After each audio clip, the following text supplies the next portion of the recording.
Next question is for both of you, and I think we will start with Fenton on this one. Do you think the state should adopt a cap on property taxes? I think that we've had a number of towns who have instituted tax caps, tax and spending caps. I think it would be a very good idea for the state to consider that. It's not something that I can unequivocally say that we should do, but I think we should seriously consider it.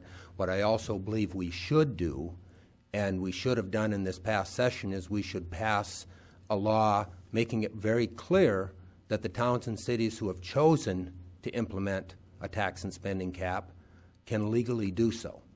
There's some question of that before the Supreme Court.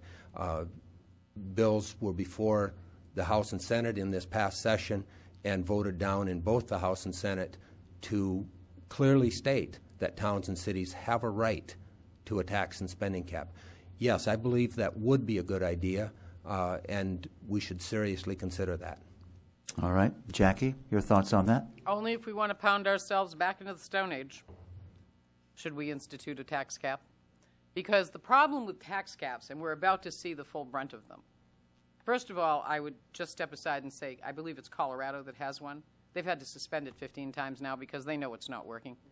One of the things that a tax cap doesn't do, and all of our cities and towns in this kind of climate are about to find that out when they wake up some morning and the economy starts chugging along, because the way most of these caps work is you can only have a certain percentage over the rate of inflation. Nobody ever figured out what would happen in cases of deflation. So many of our cities and budgets, you take Barrington, for example. Barrington used to set aside incremental amounts of money for our fire truck, for our ambulance, so that we didn't get hit every 10 years with some big bill. Well, in these tough times, we've suspended those payments. So you could argue that we brought our budget down by 1 or 2 or 3% in Barrington. Well, now as we move out of this recessionary time, if we had a tax cap in place and we had very, very low inflation, they could never catch up. We would never get to the point where we could begin planning and doing what a family should do when they want to buy a new car, save money. What they want to do when they buy a new house, save money. You know, set it aside. Franklin, New Hampshire, has had probably the longest tax cap in the state of New Hampshire. Anybody been to Franklin lately? You know, I don't know of many folks who want to live there, and I sure don't know of many businesses that want to move there. So, you know, if you look around the country, it takes a long time for the impacts of a tax cap to really kick in. First thing that goes is maybe the rec center. The second thing that goes, maybe the senior center. Sooner or later, it starts to eat into core programs, and it starts to eat into the very infrastructure that attracts businesses to your community. And so if you look around the country, you realize that what ends up happening is a tax cap is one of the most anti-business approaches that you can have. And there are plenty of business people here in the city of Rochester that will tell you they're very unhappy. All right, thank you for that response. It is time to have both of our candidates give their closing remarks. We want you to close our forum as close to 8:30 as possible. We'll probably run over a little bit. Each candidate has 2 minutes for closing remarks, and by the toss of the coin, Fenton will start with his 2 minutes for closing remarks. Fenton? Okay, thank you.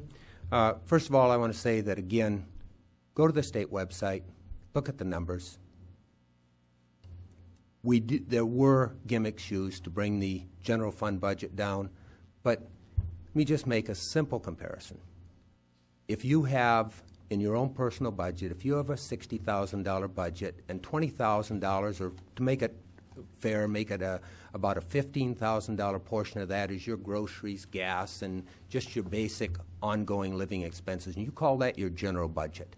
And the rest of the $45,000 is the rest of the budget. And you say, man, I kept my general budget down where I should, but the rest of the budget is up 24%. In fact, if you take the total, in the case of New Hampshire, it's far greater than that. Would you consider yourself successful? In our case, we have a state budget that has increased by 24%. Now, Senator Cilley said she's been accused of being a tax and spend liberal. Let me just comment on the tax side. She's voted for 84 new taxes and fees. That's tax. For spending, she's voted for a 24% increase in budgets in the 4 years she's been there. That's spend. Now, I'll let you decide whether she's a liberal. All right.